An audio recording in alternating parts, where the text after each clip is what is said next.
नमस्कार. आजचा व्हिडिओ आहे बघा बेसमेंट लेवलपर्यंत जर एक 1600 स्क्वेअर फूटचं जर आपण घराचं बेसमेंट तयार केलं तर त्याला अंदाजित एक किती रुपयापर्यंत जे आहे ते खर्च लागू शकतो.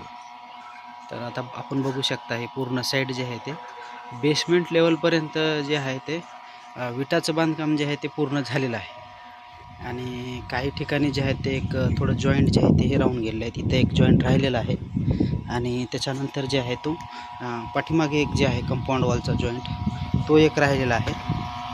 हा जो आहे हा सेप्टिक टँकमध्ये पाणी जमलेलं आहे. ते असं मोटरच्या मदतीनं जे आहे ते आपल्याला बाहेर काढून घ्यायचं आहे. तर हे एक राहिलेलं आहे. तर हा एक जो आहे तो थोडासा भाग जे आहे तो विटाच्या बांधकामाचा राहिलेला आहे. तर ह्या पूर्ण जर आता बेसमेंटच्या जर खर्चाबद्दल जर बोललं आपण तर एक 12,500 किंवा आणखीन एक 2,500ची गाडी लागेल समजा विटांची. तर एक 15,000 विटा जे आहेत लाल विटा 15,000 लाल विटा जे आहेत ह्या बेसमेंटसाठी आपल्याला लागलेल्या आहेत. त्याच्यानंतर जे आहे इतर खर्चमध्ये आपण आता बघूयात की ह्याच्यामध्ये जे आहे ते सिमेंट आहे, सिमेंटचा खर्च आहे. त्याच्यानंतर गुत्तेदार जे आहेत त्यांना आपण किती रुपयापर्यंत पैसे दिलेत हा जो खर्च आहे हा एक सर्व जर खर्च मिळाला आपण म्हणजे फुटिंगपासून ते बेसमेंट लेवलपर्यंत जर खर्चाबद्दल जर बोललं आपण तर गुत्तेदाराचं जर पाहिलं आपण तर एक 1.5 ते 2 लाख रुपयाच्या जवळपास जे आहे ते गुत्तेदाराला जे आहेत आपण पैसे दिलेले आहेत. त्याच्यानंतर विटांवरती जर आपण चर्चा केली, विटाचा खर्च जर पाहिला तर एक 15,000 विटासाठी जवळपास 1,25,000 रुपयाच्या आसपास खर्च येईल. म्हणजे आपण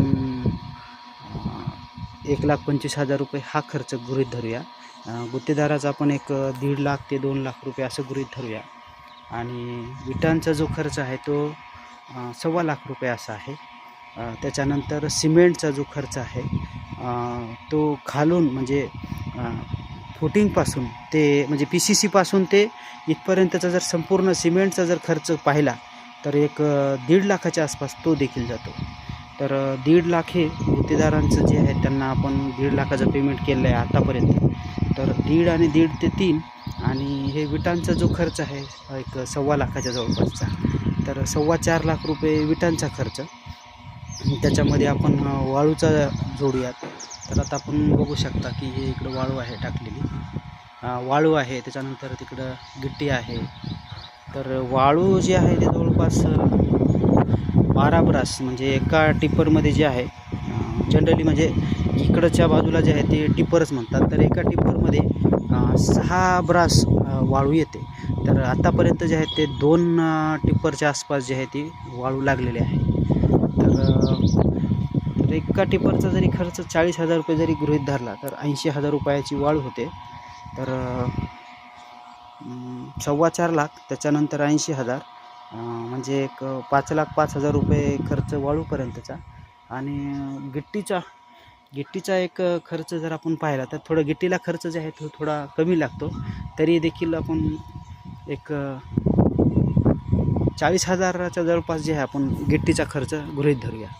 म्हणजे आता बघा 5.5 लाख रुपये गृहीत धरा तुम्ही. 1600 स्क्वेअर फूटचं बांधकाम आहे आणि त्याच्यामध्ये बेसमेंट लेवलपर्यंत म्हणजे आपण जे बघू शकता हा रोड आहे.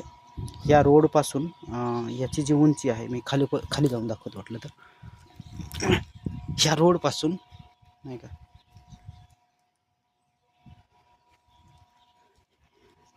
हे रोड आहे. आता हे ड्रेनेज आहे समजा, हे रोड आहे. ह्या रोडपासून इथपर्यंतची जी उंची आहे ती 3 फूट आहे. म्हणजे इथं 3 फूट आहे. या 3 फुटावरती आता एक 4 इंचाचा जो आहे तो असा स्लॅब येईल. 4 इंचाचा स्लॅब येईल. त्याच्यावरती परत 2 इंचाचं जे आहे ते 1 इंचाचं ते 1.5 इंचापर्यंत वाळू येईल आणि त्याच्यावर अर्धा इंचची जवळपास जी आहे ती टाईल्स असे एक अंदाजानं हे 3.5 फूट होईल रोड लेवलपासून. आणि इकडचा जो भाग आहे म्हणजे हा जो पोर्शन असतो हा थोडा डाऊन असतो, म्हणजे ह्या लेवलपेक्षा हा 2 थरांनी खाली असतो. म्हणजे ह्याची उंची जी आहे ती आत्ताच्या घडीला 2.5 फूट आहे. आणि याच्यावरती सिमेंट वगैरे सर्व लावून म्हणजे स्लॅब वगैरे करून फरशी वगैरे लावून हे 3 फुटापर्यंत होईल. आणि जी घराची उंची असेल म्हणजे फ्लोअर जी असेल म्हणजे घराची जी फरशी आहे तिला 3.5 फुटाच्या जवळपास जे आहे ते उंची मिळेल समजा. तर अशा या लेवलपर्यंत बांधकामासाठी तुम्हाला जर म्हणजे एक प्लॅनिंग करायची असेल की बेसमेंट करायचं असेल तर तुम्ही अंदाजा एक 6 लाख रुपयाच्या आसपास जे आहे ते बजेट जे आहे ते तुम्ही याला ठेवू शकता. तर व्हिडिओ आवडला असेल आपल्याला लाईक करायचं आहे. धन्यवाद.